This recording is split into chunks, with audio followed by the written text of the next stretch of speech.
আসসালামু আলাইকুম, সবাইকে ম্যাট্রিক্স চ্যানেলের পক্ষ থেকে আন্তরিক শুভেচ্ছা ও অভিনন্দন জানিয়ে শুরু করছি।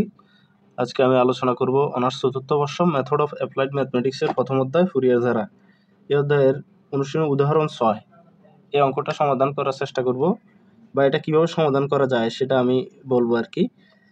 এখানে এটা আমি আরেকটা অঙ্কের সাথে লিঙ্ক করে দিব আর কি। এই যে আমাদের এর আগের যে অঙ্কটা আছে, ঠিক আছে, এই যে উদাহরণ 5, এটাতে f of x equal to x plus x square দেওয়া ছিল, ঠিক আছে। এটা থেকেও কিন্তু এই অঙ্কটা প্রমাণ করতে দিছে, ঠিক আছে। আবার এখানেও বলছে এখানে ফাংশনটা হচ্ছে কি f of x minus x square। তো এটা থেকে ওই যে মানে 2 নম্বরে যেটা ছিল আর কি, এটা 5 square by 12 equal to 1 by 1 square minus 1 by 2 square plus 1 by 3 square minus dot dot dot, এটা দেখাইতে হবে। এটার জন্য আপনারা যেটা করবেন, তো এটা আমি পুরোটা বোঝানোর এখানে কিছু নেই, যে আমি যে 5 নাম্বার অঙ্কটা করাইছি, ঠিক আছে, এটা আমি লিঙ্ক দিয়ে দিব। আপনারা 5 নাম্বার অঙ্কটা যদি বুঝেন তাহলে এটাও সহজে বুঝে যাবেন আর কি। আপনারা 5 নাম্বার অঙ্কটা আগে করবেন, এরপর হচ্ছে এটা এই শুধু আমি এখানে বোঝানোর কিছু নেই, ওইটার মতোই। তবে আমি এটা শেয়ার করে দিচ্ছি আর কি, নোটটা, মানে যাতে আপনারা সহজে বুঝতে পারেন। এই নোটটা দেখলে কিন্তু আপনারা বুঝে যাবেন, ঠিক আছে।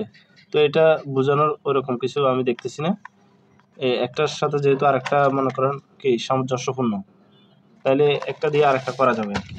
তো আমি পুরো অঙ্কটা দেখাই দিতেছি আর কি। এটা বিশাল 10 মার্কের জন্য আসে।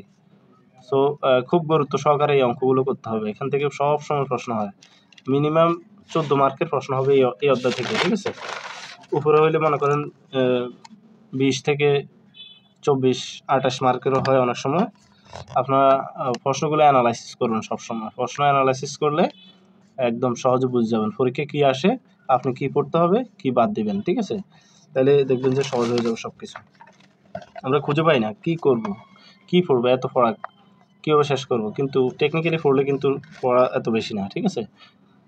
মানে হচ্ছে প্রথম প্রশ্ন অ্যানালাইসিস করতে হবে আর কি, কোন অধ্যায় থেকে কত মার্কের প্রশ্ন হয়, কিভাবে কোনগুলো হয়, ওইগুলো যদি আমরা দেখি তাহলে আমরা সহজে কিন্তু নিজেকে ওইভাবে প্রস্তুত করতে পারবো পরীক্ষার জন্য, পরীক্ষা ভালো করতে পারবো আর কি। এই যে এটা করে, এই যে এটা প্রমাণ দেখানো হয়েছে এখানে। আশা করি আপনারা এটা বুঝবেন। না বুঝলে আপনারা কমেন্ট করবেন, ঠিক আছে।